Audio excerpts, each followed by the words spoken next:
ನಾಳೆ ಲೋಕಸಭೆ ಚುನಾವಣಾ ಫಲಿತಾಂಶದ ಹಿನ್ನೆಲೆ ಕೈ ತಂತ್ರಗಾರಿಕೆ ಹೆಣೆಯುತ್ತಾ ಇದೆ. ಶಾಸಕಾಂಗ ಪಕ್ಷದ ಸಭೆ ನಡೆಸಿ ರಿಸಲ್ಟ್ ಬಗ್ಗೆ ನಾಯಕರು ಚರ್ಚೆಯನ್ನ ಮಾಡಿದ್ದಾರೆ.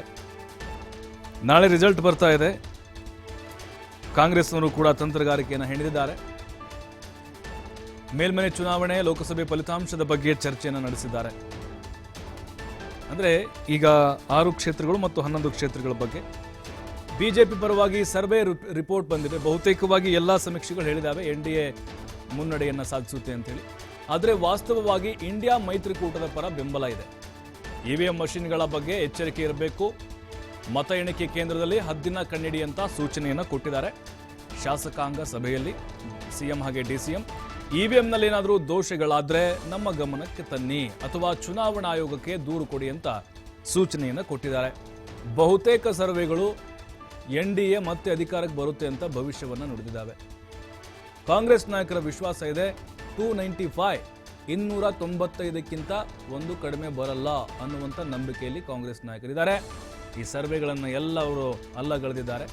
CLP ಸಭೆಯಲ್ಲಿ ಖಡಕ್ಕಾಗಿ ಸೂಚನೆ ಕೊಟ್ಟಿದ್ದಾರೆ. ನಿಮಗೇನಾದರೂ ಅನುಮಾನ ಬಂತಾ, ಅಲ್ಲಿ ಇವಿಎಂನಲ್ಲಿ ಏನಾದರೂ ಬದಲಾವಣೆ ಆಯ್ತಾ ಅಥವಾ ದೋಷ ಏನಾದರೂ ಇದೆಯಾ, ಮತ ಎಣಿಕೆ ವಿಳಂಬ ಆಯ್ತಾ, ವಿವಿಪ್ಯಾಟ್ನಲ್ಲಿ ಏನಾದರೂ ನಿಮಗೆ ಡೌಟ್ಗಳು ಕ್ಲಿಯರ್ ಆಗಬೇಕಾ, ಹಾಗಾಗಿ ನಮ್ಮ ಗಮನಕ್ಕೆ ತರಬೇಕು ಅಥವಾ ಚುನಾವಣಾ ಆಯೋಗಕ್ಕೆ ನೀವು ದೂರನ್ನು ಕೊಡಬೇಕು ಅಂತ ಸೂಚನೆಯನ್ನು ಕೊಡಲಾಗಿದೆ.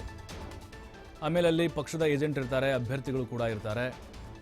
ಅವರಿಗೆಲ್ಲವೂ ಕೂಡ ಅವರ ಸಮ್ಮುಖದಲ್ಲೇ ಸ್ಟ್ರಾಂಗ್ ರೂಮ್ಗಳು ಓಪನ್ ಮಾಡೋದು, ಆಮೇಲೆ ಇವಿಎಂಗಳನ್ನು ಓಪನ್ ಮಾಡಿ ಕೌಂಟಿಂಗ್ ಮಾಡುವಂಥ ಪ್ರಕ್ರಿಯೆಗಳಿರುತ್ತೆ.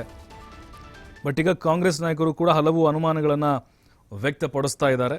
ಬಿಜೆಪಿಯ ಪರವಾಗಿ ಎಲ್ಲ ಸರ್ವೆಗಳು ಕೂಡ ಭವಿಷ್ಯ ನುಡಿದಿರೋದ್ರಿಂದಾಗಿ ಬಟ್ ಅವ್ರದ್ದೇ ಆದಂಥ ಕಾನ್ಫಿಡೆಂಟಲ್ಲಿದ್ದಾರೆ ಕಾಂಗ್ರೆಸ್ ನಾಯಕರು. ಬಟ್ ಒಂದು ಇವಿಎಂನಲ್ಲಿ ಏನಾದರೂ ನಿಮಗೆ ಡೌಟ್ ಇದ್ದರೆ ಇಮಿಡಿಯೇಟ್ ಆಗಿ ಕ್ರಮ ತೆಗೆದುಕೊಳ್ಳೋಕ್ಕೆ ಮುಂದಾಗುವಂತೆ ನೀವು ದೂರನ್ನು ಕೊಡಿ ಅಂತ ಹೇಳಿದ್ದಾರೆ.